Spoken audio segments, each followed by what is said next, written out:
আর রোজই শুনি এই মরে মরে এই যায় তো বয়স তো 80-র উপরে, তো এমনি তো সময় হয়ে গেছে, তার মধ্যে অসুস্থ। ক্ষমতায় থাকাকালে প্রকাশ্যেই খালেদা জিয়ার মৃত্যু চাইতেন ক্ষমতাচ্যুত সাবেক প্রধানমন্ত্রী শেখ হাসিনা। হাসি তামাশা করতেন খালেদা জিয়ার শারীরিক অসুস্থতা নিয়ে। মানুষের প্রতিহিংসা পরায়ণতা ঠিক কোন উচ্চতায় গেলে কারো অসুস্থতা এমনকি মৃত্যু নিয়েও উপহাস করা যায়, সেই প্রশ্ন তুলেছিল বিভিন্ন মহল। দেশের বাইরে খালেদা জিয়ার চিকিৎসার অনুমতি চাওয়া হলে প্রকাশ্যেই সাংবাদিকদের সামনে শেখ হাসিনা বলেছিলেন, খালেদা জিয়ার বয়স তো 80-র উপরে, মৃত্যুর সময় হয়ে গেছে। বিএনপি কিভাবে খালেদা জিয়ার জন্য সহানুভূতির আশা করে? কারাবন্দী বিএনপি চেয়ারপারসন খালেদা জিয়া অসুস্থতার ভান করেছেন বলেও সন্দেহ প্রকাশ করেছিলেন তিনি। বলেছিলেন, খালেদা জিয়ার দুর্নীতির কাহিনী আছে, অসুস্থতার ভান করে কোর্টে হাজিরা দেয় না, হাজিরা দিলেই ধরা। শেখ হাসিনার জামানায় বিভিন্নভাবে নির্যাতনের শিকার হয়েছেন বিএনপি চেয়ারপারসন বেগম খালেদা জিয়া। প্রথমে কারাবন্দী, এরপর দীর্ঘদিন ছিলেন ঘরবন্দী। চিকিৎসার জন্য দেশের বাইরে যেতে দেয়া হয়নি। এত কিছু করেও ক্ষান্ত দেননি শেখ হাসিনা।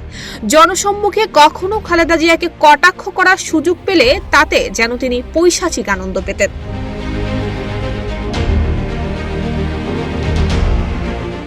বেগম খালেদা জিয়াকে সেনানিবাসের বাড়ি থেকে উচ্ছেদ করার কথাও গণমাধ্যমের সামনে বলেছিলেন শেখ হাসিনা। 2010 সালের 13ই নভেম্বর শহীদ মইনুল রোডের বাড়ি থেকে এক কাপড়ে বের করে দেয়া হয় খালেদা জিয়াকে। বল প্রয়োগ করে বাড়ির ফটক এবং শয়নকক্ষের দরজা ভেঙে ফেলে নিরাপত্তা বাহিনী। 2009 সালের ফেব্রুয়ারিতে পিলখানা হত্যাকাণ্ডের মাধ্যমে দ্বিতীয় মেয়াদে অভিষেক শুরু হয় শেখ হাসিনার। সে সময় সেনা হত্যার ঘটনাটি ধামাচাপা দিতে এপ্রিলে বাড়ি ছাড়ার নোটিশ দেয়া হয় খালেদা জিয়াকে। বিষয়টি গড়ায় আদালতে। সকল আইন এবং নিয়ম নীতি অমান্য করে শেষ পর্যন্ত বাড়ি ছাড়া হতে হয় খালেদা জিয়াকে। এই ঘটনার মধ্য দিয়ে শেখ হাসিনা চরিতার্থ করেন দীর্ঘদিনের লালিত প্রতিহিংসা। খালেদা মুক্ত করেন সেনানিবাস। এরপর নিয়তির পরিহাসে এক যুগের ব্যবধানে খালেদা জিয়া ঠিকই সসম্মানে ফিরেছিলেন সেনানিবাসে।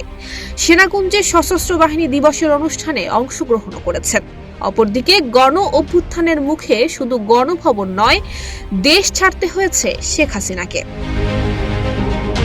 খালেদা জিয়ার উপর আক্রমণের ঝাঁজ বরাবরই তীব্র থেকে তীব্রতর করে এসেছেন শেখ হাসিনা। বিদেশে চিকিৎসা করার অনুমতি দেবেন না সে কথাও জানিয়েছিলেন ঢাক ঢোল পিটিয়ে। কথায় আছে, প্রকৃতি কখনো ঋণ রাখে না, সময় বুঝে তা ঠিকই শোধ করে দেয়।